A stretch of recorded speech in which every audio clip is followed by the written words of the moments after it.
Hello everyone, welcome to the channel. So this is going to be the next video in the series of GS revisions in which we are revising the general studies through the previous year questions. हमने already 2 videos पहले complete कर ली हैं. In fact 3 videos हमारी complete हो गई हैं. This is going to be the 4th video. अगर आपको पहले के 3 वीडियोस देखनी है तो आप प्लेलिस्ट सेक्शन में जाके देख सकते हैं. And for the PDF you can join our Telegram channel. ठीक है. Now, without wasting time, let us start this question of our today's session. Now, this question is, which of the following countries does not share boundary with Ukraine? Now, there are some of the countries. First, we will solve this question and then we will solve the other questions such as which countries are in news, and we will cover their borders as well. Now, to remember the countries that shares the border with Ukraine, I have got a mnemonic. This mnemonic is big red monster has super powerful rockets. आप इसको note कर लो और the PDF will be available to you. Now B is for Belarus. ठीक है. R is obviously Russia. Now this you will know that Belarus has common boundary with Ukraine as well as Russia. M stands for Moldova, which is mentioned in the question also. So ये तो obviously share करता है, तो not वाले का answer तो Moldova नहीं होगा. H then stands for Hungary. S then stands for Slovakia. P stands for Poland as given in the question, and R in the last stands for Romania. Now Romania is also given in the question. Now the answer to this question would be pretty easy now. Lithuania does not share the border with the Ukraine. Okay, now we have covered the Ukraine. Now some of the other countries that are in news recently, उसका भी आपको पता होना चाहिए. Now Israel is very much in news because Israel and Iran fought a very harsh war right now. Now the Israel shares the border with these 4 countries and the mnemonic is GELS. Now यहाँ पे GELS में there are 5 words, but L को मैंने extend कर दिया है so that you remember this. Okay, so या तो आप GELS से याद रख सकते हो या GELLS से याद रख सकते हो. Now J stands for Jordan, E stands for Egypt, L then stands for Lebanon and S stands for Syria.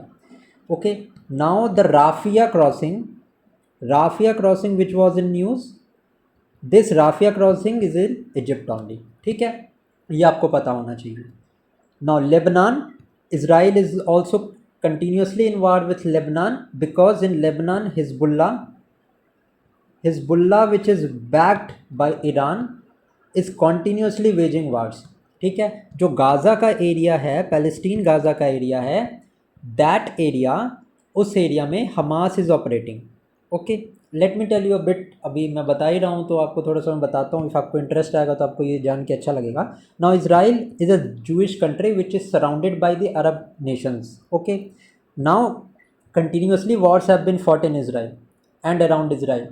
So to just smooth down the relationship with Israel, Abraham Accords were signed.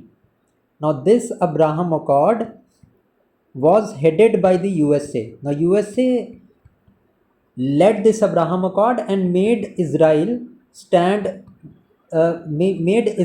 sign very many of the treaties with the Arab nations. Okay, now Israel is also continuously in talks with UAE also, Saudi also. So the situation in the West Asia is being trying to resolved the long waging wars ताकि वो wars ना हो. But still यहाँ पे हमने देखा Lebanon में there is a terrorist group as we can say Hezbollah which has continuously backed. अभी जैसे ईरान ने जो बैलिस्टिक मिसाइल लॉन्च की थी इसराइल पे, so Hezbollah also from Lebanon launch the strikes on Israel. And इधर से गाज़ा एंड पैलेस्टीन के साइड जो हमास ग्रुप है, Hamas also tried to attack Israel. Israel and Hamas वाला तो आपको पता ही होगा. The Hamas launched an attack on Israel. बहुत सारे पैराशूट से अटैक हुए थे which was named at Al Aqsa mosque. ठीक है, this operation was named as Al Aqsa mosque, where as Israel launch the retaliated operation against the Hamas which was known as operation iron sword. ठीक है, ये तो आपको पता ही होगा. This is also part of current affairs. Now अभी let's stick to this only. Now this GELS stands for the country that borders Israel. Now Iran का देख लेते हैं. ईरान का there is a mnemonic A patia, A stands for, सबसे पहले इसको ऐसे कर लो, ए स्टैंड्स फॉर अफगानिस्तान, ठीक है, P for Pakistan, then Armenia, then T for Turkey, then there is Turkmenistan, then there is Iraq and then there is Azerbaijan. So ये सारा आपको पता होना चाहिए, this is very much in news, ये question में आ सकता है, ठीक है। So I hope this is clear. Now you have to tell me, now well let me tell you, यहाँ पे दो इंपॉर्टेंट चीज़ मैं और बताता हूँ कैस्पियन सी के बारे में। Now the countries bordering the Caspian Sea, this you can remember with a mnemonic called Tarik. Tarik mnemonic से आप याद रख सकते हो, where T stands for Turkmenistan, A stands for Azerbaijan, R for Russia, I for Iran and K for Kazakhstan, ठीक है। Other than that Black Sea भी आपको पता होना चाहिए, ब्लैक सी का आप याद रख सकते हो टी एंड बर्गर से, ठीक है, where T stands for Turkey, B stands for Bulgaria, U stands for Ukraine, R stands for Russia, E stands for Georgia and R stands for Romania, okay, these are the countries that borders the Black Sea. Now you will tell me in the comment section that Aral Sea is between which two Central Asian countries, ठीक है, एडल सी हमारे कौन से दो central Asian countries का के बीच में है, ठीक है, this will tell me in the comment section, ठीक है। ये थोड़ा सा क्वेश्चन एक्सटेंड हो गया because I was trying to explain you various things, so I hope आपको समझ में आया होगा, but let's now quickly move to the questions. Now, retail core inflation is calculated excluding which of the following? Now, which of the things we exclude from the retail core inflation? But abhi ke liye you can just ignore this question and just focus on the explanation part. Now, inflation can be measured in many types, okay? But a simple measurement can be made through the headline inflation and core inflation. So, when you'll know the difference between headline and core inflation, the things would be pretty much clear. Now, headline inflation includes all the items, okay? Now core inflation as the name suggest is core. अभी core मतलब क्या होता है? Core मतलब होता है important, the centre. तो centre में सब कुछ तो नहीं हो सकता ना, so it is refined. Refined version का मतलब क्या कि something will be obviously excluded from this core inflation, so that is the case, ठीक है। हेडलाइन इन्फ्लेशन में all items are included, it means the food and fuel is included, whereas in the core inflation the food and fuel items are excluded. Now, the rationale behind including and excluding food and fuel points is the volatile nature of these products. Now, अभी आपको पता चलेगा, अगर आप आज प्याज खरीदने जाओगे तो हो सकता है आपको 30 रुपीज़ के जी मिले, हो सकता है आप 3 दिन के बाद जाओ तो वही प्याज आपको 80 रुपीज़ के जी मिले. So the prices are highly volatile. Fuel का भी ऐसे ही है. The fuel in India is not determined by the government, the prices of the fuel is not determined by the government, these prices are decided on a daily basis, ठीक है. Also ये पता होना चाहिए आपको, the fuel in India does not comes under the GST, ये आपको पता होना चाहिए. And what more items do not comes under the GST regime, this will tell me in the comment section, ठीक है. Now food and fuel we know that these are volatile, so headline inflation में these two things are included, but in core inflation ना तो हम food को include करते हैं ना तो हम फ्यूल को इंक्लूड करते हैं, ठीक है. So this is excluded. So headline inflation अगर उसमें फूड एंड फ्यूल हम इंक्लूड करेंगे तो it will become highly volatile. On the other hand core inflation में if we exclude this food and fuel this is more stable, obviously logic imply होता है यहाँ पे. Now what is the purpose of headline inflation then? Now it reflects the cost of living. Obviously अगर इंसान job पे जा रहा है तो he will go by a car और अ बाइक, कार और बाइक पे जाएगा तो फ्यूल यूज़ होगा, या वो पब्लिक ट्रांसपोर्ट पे भी जा रहा है and the prices of the fuel are rising, then obviously the transport the means of public transport they will also increase the cost of travelling. So this directly implies the cost of living, and same is the case in the food also.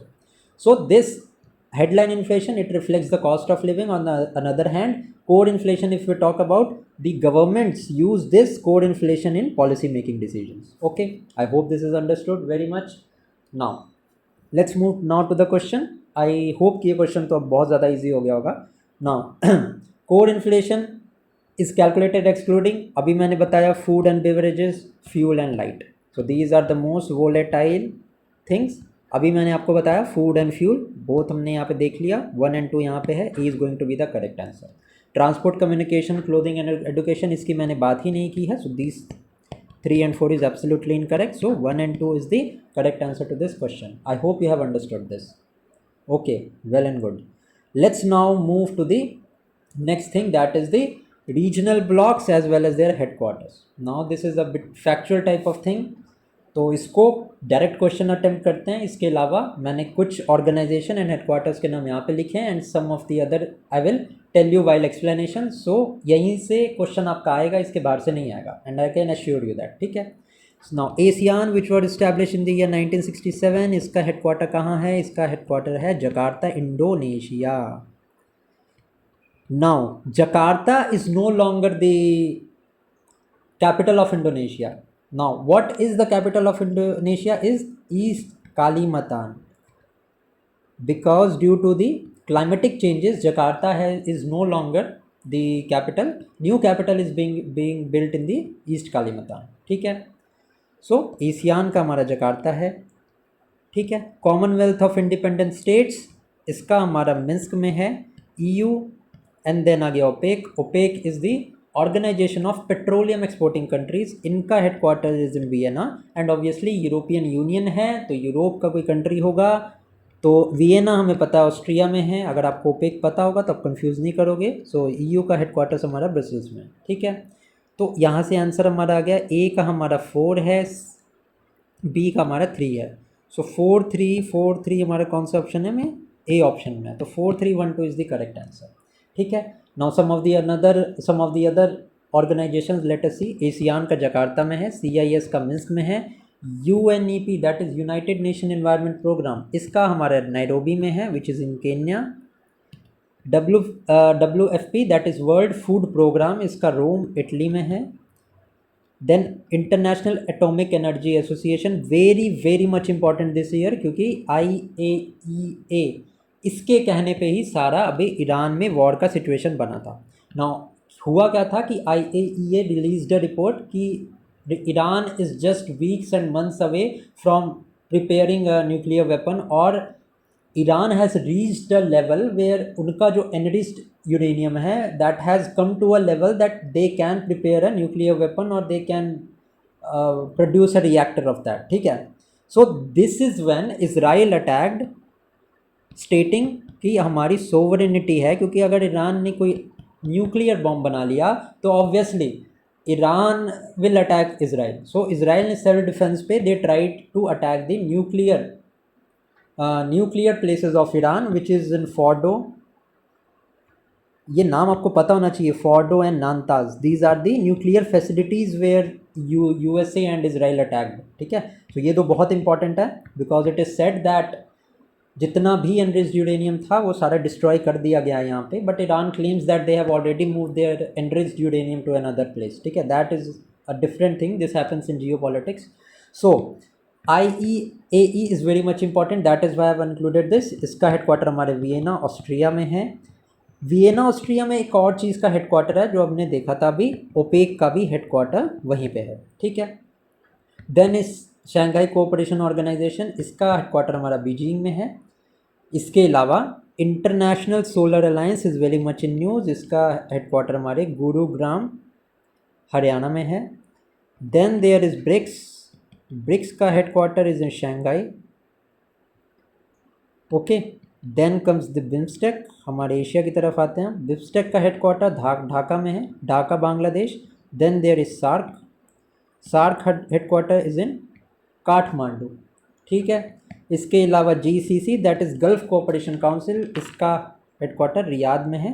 Because GCC का पहला meet हुआ India के साथ, इनका एक conference हुआ है. So this becomes important, that is why I am explaining you about GCC also. So GCC in Riyadh, Saudi Arabia.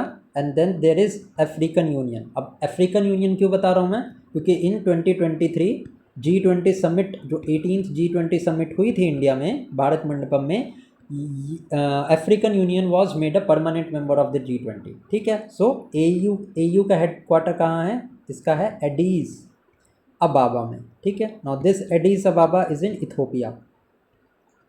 ठीक है. आई होप कि आपको क्लियर सारा हो गया होगा. यहाँ पे आंसर भी मैंने यहाँ पे बता दिया आपको. सो आई होप कि you have understood all this. ठीक है. Let's now move to the next thing.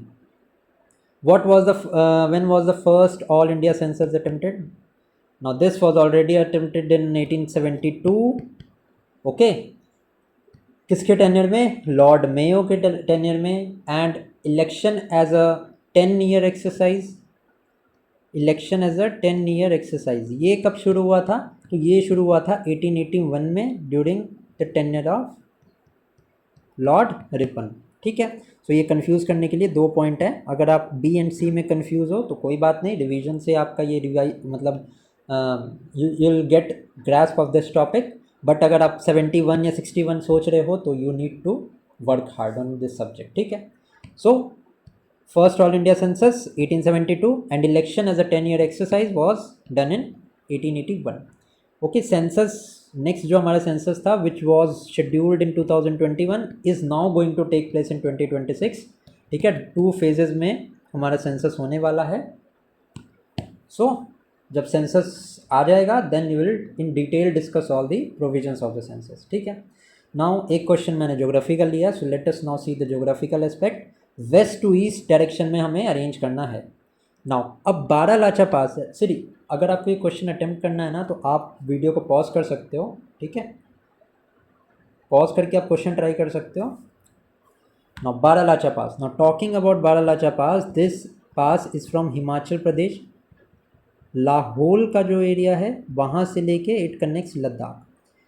सो यहाँ पे वेस्टर्न मोस्ट पास जो है हमारा वो बारालाचा ही है। ठीक है, now Shipkila pass, this Shipkila pass is also in Himachal but it connects Himachal Pradesh to Tibet. So Baralacha pass के बाद हमारा शिपकीला पास है, तो 1 2 इज़ द करेक्ट ऑर्डर। ठीक है, सो हमें आंसर पता चल गया यहाँ से कि 1 2 3 4 ही है। Now Jelepla is in Sikkim. Now Sikkim में 2 पास इंपॉर्टेंट है, ध्यान रखना, एक तो है जेलेपला एंड दूसरा है नाथुला। ठीक है, these 2 passes are in Sikkim. Also आपको पता होना चाहिए first organic state and first organic fisheries के लिए जो स्टेट हुआ है वो सिक्किम है। ठीक है, now Bomdila, Bomdila is in Arunachal Pradesh. Now there are series of passes in Arunachal Pradesh जिसका आपको पता होना चाहिए। वन इज बोमडिला, दूसरा is Bumla, Sela is also in Arunachal Pradesh only. ठीक है, ये आपको समझ आ गया। 1 2 3 4 is the correct answer to this question. Next question चलते हैं। Now which of the following pairs of the years and historical event is correctly matched? Now 1878 second Anglo Afghan war, yes यहीं पे हमारा आंसर आ गया। 1878 में second Anglo Afghan war was is absolutely correct and this second Anglo-Afghan war was fought during the tenure of Lord Lytton. ठीक है, Albert Bill controversy. Now this Albert Bill controversy happened in the year 1883. Now what was the controversy was कि ये provision निकाला था government ने कि Indian जो जजेस थे now they will try, okay they will try इसका मतलब है कि वो कोर्ट में they had the power to adjudicate and reciprocate punishment to the European subjects which the European refused. ठीक है, so this was the Albert Bill controversy. ये हमारी 1883 में हुई थी ना कि 85 में, so this is wrong. 1885 में क्या हुआ था? Formation of INC, formation of Indian national Congress हुआ था 1885 में। Who was the first president? WC Banerjee was the first president. ठीक है, एंड गोकुलदास तेजपाल कॉलेज में ये कंडक्ट हुआ था। ओके, फर्स्ट वुमेन प्रेसिडेंट कौन थी? तो first women president of INC was Annie Besant and first Indian women president कौन थी? वो थी Sarojini Naidu. Now Sarojini Naidu presided the Kanpur session of the Indian National Congress in the year 1924. Now you have to tell me in the comment section that Mahatma Gandhi presided only one session of the Congress. What is the name of that session? ठीक है, let's come back to the question. 1785 में यहाँ पे दिया है Fox India Bill, but this is also wrong. Fox India Bill was introduced in the year 1783. Now this was done prior to the Pitt's Act of 1884. Now Pitt's Act में क्या था कि separate body बनाने का decision लिया गया था। Board of control and court of director था। ठीक है, court of director was held to be held to be working for the commercial goals of the company, whereas board of control would serve as the political arm. ठीक है, तो fox India bill का provision क्या था कि its provision was to abolish the court of director, but this happened in the year 1783. Next is Lord Curzon became the viceroy. No, not in 1898, but in 1899 Curzon was appointed as a viceroy, and obviously Curzon is known for partition of Bengal. ठीक है, now the partition was implemented in October. When was this partition of Bengal announced? ये आप मुझे comment section में बताओगे. ठीक है, for this question the correct answer is second Anglo Afghan war. Next question देखते हैं. नेक्स्ट हमारा विच of the following is a tributary of Brahmaputra river. Now अगर आपको ये क्वेश्चन को ट्राई करना है तो आप क्या कर सकते हो कि ऑप्शन भी एलिमिनेट कर सकते हो. नाउ घग्गर रिवर, मैंने पहले जो आपको एक्सप्लेनेशन क्लासेस दी हैं इसके पहले जो 3 लेक्चर्स हैं उसमें किसी वीडियो में आपको मैंने बताया था कि Banawali is a Indus valley civilization site that is situated on the banks of river Ghaggar. तो घग्गर है हरियाणा में, तो ब्रह्मपुत्र तो नॉर्थ ईस्टर्न रिवर है, कैसे हो गया? तो ये हो नहीं सकता. अब Mahi, the river Mahi flows in Gujarat and it is not a tributary of any river. Okay, also the Mahi river is the only river that cuts the Tropic of Cancer twice. ठीक है, it cuts the Tropic of Cancer twice. Also ये गुजरात में है Mahi river and it flows through the Gulf of Khambat. ठीक है, ये भी आपको पता होना चाहिए. So माही रिवर भी नहीं हो सकती because it flows in Gujarat. Then आई हमारी कोसी. अब इतना तो पता होगा आपको. If we see the Indian drainage system, so broadly it can be divided into 3 parts. एक तो हमारा इंडस रिवर ड्रेनेज सिस्टम है, दूसरा है गंगा एंड तीसरा है ब्रह्मपुत्र. इंडस रिवर का जो ड्रेनेज सिस्टम है that is there in the north western part of the region. Ganga का जो है हमारा मिडिल गंगा प्लेन्स और द नॉर्दर्न प्लेन्स है, एंड ब्रह्मपुत्र का जो ड्रेनेज सिस्टम है that is in the north eastern side. तो कोसी गंगा, तो हमें पता है कि Kosi river is in Bihar and Kosi river is a tributary of river Ganga. Kosi rises इन नेपाल, ये भी आपको पता होगा. And if I talk about the tributary of Kosi, so Arun river is a tributary of Kosi. ठीक है, also Kosi is an antecedent river. Now antecedent river का क्या मतलब है? Now that river which was formed before the rise of the Himalayas. Himalayas बनने के पहले जो rivers पहले से थी that are known as the antecedent river. So Brahmaputra is also an antecedent river. Kosi is also an antecedent river. Satluj is also an antecedent river and Indus is also an antecedent river. ठीक है, ये भी point याद रखना, antecedent rivers वाला question आता है. ठीक है, अब बचा क्या, कौन सा ऑप्शन? अब बचा हमारा मानस. मानस फ्लो करती है असम में. ठीक है, सो मोस्ट लॉजिकली आंसर हमारा मानस होगा. वही मैंने यहाँ पे लिखा है, घग्गर रिवर सरस्वती की ट्रिब्यूटरी है, Mahi river flows in Gujarat, gulf of Khambhat, Kosi is an antecedent river and ये हमारे गंगा की ट्रिब्यूटरी है. ठीक है, so other tributaries if I talk about Brahmaputra, Manas है, दिहांग, दिबांग, लोहित, सुबनसिरी, ये सारी हमारी जो हैं ये ट्रिब्यूटरीज हैं रिवर ब्रह्मपुत्र की. ठीक है, Kameng is also a tributary of Brahmaputra. So ये सारा आपको पता होना चाहिए. ठीक है, Manas is the correct answer to this question. Let's now move to the next question. Now the king of the dance inscription is a description of. Now king of the dance obviously आपको पता होना चाहिए is the bronze Nataraja of the Cholas. Now this Nataraja statue is was build during the time of the Cholas. And ये question में क्यों पूछा गया था? क्योंकि G20 समिट हुई थी 2023 में, एंड इन भारत मंडपम और the Pragati Maidan which was formerly known as Pragati Maidan, Bharat Mandapam में क्या हुआ था कि a Nataraja statue was installed. A very big Nataraja statue was installed. That is why ये क्वेश्चन यहाँ पे पूछा गया था. टॉकिंग अबाउट द चोलास, ठीक है, talking about the Cholas, they way are known for local self government. ये तो आपको पता होगा ही. ठीक है, some of the temples, famous Chola temples are Airateshwara temple. ठीक है, and there was also a king which annexed an area and called that area as Gangai Chola Gangaikonda Cholapuram. So this, ये बहुत ज़्यादा डिटेल में हो जाएगा, so I am not going into the details. Elephanta caves की मैं बात करूँ, so this is related to Buddhism. ठीक है. Bodhisattva Maitreya at Gandhara. Now Gandhara is in Afghanistan, present day का Afghanistan. This is also related to Buddhism. Bronze statue is related to the Shaivism. ठीक है. So the is going to be the correct answer. Let's now move to the next question. ये हमारा Dhivehi is the principal language of which one of the following union territories. Now Dhivehi, यहाँ पे हम सारे options को discuss करते हैं. Now Dhivehi is the principal language which is spoken in Lakshadweep. ठीक है. लक्षद्वीप में मेनली दो एक्सेंट यूज होते हैं. सी, मेन प्रिंसिपल लैंग्वेज की मैं बात करूँ तो there are two principal language in Lakshadweep. One is Malayalam and the other one is English. ठीक है. अब dialects, if I talk about, so there are two dialects that are spoken in Lakshadweep. It is JCD and the second one is Divehi.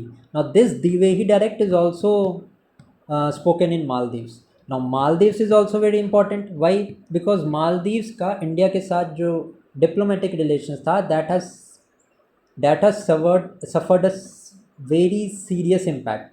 Now who is the president of Maldives? तो Muzizu is the president of Maldives. ठीक है.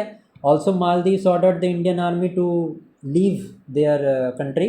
So relationship बहुत ज़्यादा strained थे. That is why this things happened. So ये इस aspect से भी question important है. So Divehi is also spoken in Maldives. Now talking about Puducherry. Puducherry की main principal language is Tamil, ये आपको पता होना चाहिए. Talking about Ladakh, so Bhoti और बोधी इज दी, और Ladakhi, it is also called Ladakhi. This is the principal language in Ladakh. Also Ladakh में अब टोटल 7 डिस्ट्रिक्ट्स हुए हैं. पहले सिर्फ 2 डिस्ट्रिक्ट थे, but recently the ministry of home affairs has added 5 more districts. Now total number of districts in Ladakh is 7. This is also a current affair. ठीक है. Talking about Jammu and Kashmir, Kashmiri, Dogri, Urdu, Hindi, these also are the principal languages that is spoken in the Jammu and Kashmir. Now currently अभी classical language की मैं बात करूँ, top language की बात हो ही गई है, तो क्लासिकल लैंग्वेज देख लेते हैं. So Tamil was the first classical language which was accorded the status in 2004. Odia was the last one. 2014 में ओडिया को स्टेटस मिला था. रिसेंटली पाली, प्राकृत, असमीज़ एंड एक और 2 और लैंग्वेजेस है. आपको मुझे बताना है वो कौन सी लैंग्वेजेस है. देखते हैं आपका कितना रिवीजन हुआ है करंट अफेयर्स का. ठीक है. ये आप मुझे कमेंट सेक्शन में बताना. नेक्स्ट क्वेश्चन देखते हैं. Now next question is which of the following statement about the princely states in India is not correct. Now talking about princely states, now the provision regarding princely states was done in the Indian Independence Act of 1947 that granted independence to both India and Pakistan. Now what did the British government said that या तो कोई princely state India को join कर सकता है, या तो वो पाकिस्तान को ज्वाइन कर सकता है, या वो इंडिपेंडेंट रह सकता है. ठीक है. ये एक प्रोविज़न था. हम पहले इसका एक्सप्लेनेशन देखते हैं क्वेश्चन का, then we will discuss the additional part. Now the British government declared that the states were free to join either India or Pakistan or remain independent. ठीक है. So total there were 565 princely states जिनके पास ये options था. So A option is correct. The decision to join either India or Pakistan or remain independent was left not to the people of princely state but to the princely rulers. Absolutely ये भी statement correct है. Why? Because the British India wanted to create a rift. India and Pakistan तो उन्होंने बना दिया था, but they way are trying that कि इनकी यूनिटी ज़्यादा रही नहीं. सो दे प्रिंसली जो रूलर्स थे उन्होंने ऑल राउंड जितने भी 200 साल ब्रिटिश इंडिया ने 300 साल रूल किया, प्रिंसली रूलर्स ने उनको बहुत सपोर्ट किया है. मैं अगर इसकी बात करूं तो from the revolt of independence, first war of independence, that is revolt of 1857 to 1947, at all the times these princely rulers have supported the British government. So that is why British India उन्होंने ये option दिया कि भाई किसी को, आपको अगर India join करना है या आपको पाकिस्तान ज्वाइन करना है, ये डिसीजन आपका है. ठीक है. So this is also correct. Now the ruler of Travancore was the first decided to remain independent. Now there were 3 princely states जिन्होंने कोई डिसीजन नहीं लिया और उन्होंने ये बोला कि हम इंडिपेंडेंट रहेंगे. एक तो था जम्मू का, दूसरा था Travancore and the third was Junagadh. So plebiscite हुआ था जूनागढ़ में, ठीक है। एक हैदराबाद भी था। Hyderabad was next through the Operation Polo in 1948, ठीक है। तो ये थर्ड स्टेटमेंट में होना ट्रू है। फोर्थ स्टेटमेंट अगर देखें, the state of Travancore finally join India through a plebiscite. Plebiscite तो यहाँ हुआ नहीं था, it is absolutely wrong. So Travancore में क्या हुआ था? So on 30 July 1947 Travancore officially decided to join India. Why? Because एक असैसिनेशन अटेम्प्ट किया गया था on the Dewan of Travancore, ठीक है। तो दीवान ऑफ त्रावणकोर वॉज रामास्वामी अय्यर, इन पे एक असैसिनेशन अटेम्प्ट हुआ था, and after this Travancore decided to join India, ठीक है। So D statement is the not correct statement here. Now the first to join the Indian federation और the Indian union was Bikaner at Baroda, ये आपको पता होना चाहिए, this is just a general knowledge point. So ये हमारा यहाँ पे डन हो गया, करेक्ट आंसर हमारा यहाँ पे डी होगा। नेक्स्ट देखते हैं। Now this is the last question of today. Now which one of the following is a part of Deccan plateau? Now Deccan plateau obviously central India, south of Narmada, south of river Narmada का जितना भी part है that comes under the Deccan plateau. It is higher in west and the slopes gently towards the eastward. That is why Bay of Bengal में majority of the rivers, that is Kaveri, Krishna, these river drains directly into Bay of Bengal and these are the east flowing rivers, ठीक है। Now Deccan Plateau का ही extension हमें देखने को मिलता है in the north eastern parts of Meghalaya, Meghalaya Plateau, Karbi Anglong hills Assam के side पे, and northern चाचर hills and its parts, यहाँ पे हमारा एक्सटेंशन देखने को मिलता है ऑफ द डेक्कन प्लेट्यू, ठीक है। आई होप समझ में आ गया होगा। सो इस क्वेश्चन का करेक्ट आंसर हमारा कार्बी आंगलोंग हिल्स है, ठीक है। So with this let us end the today's session.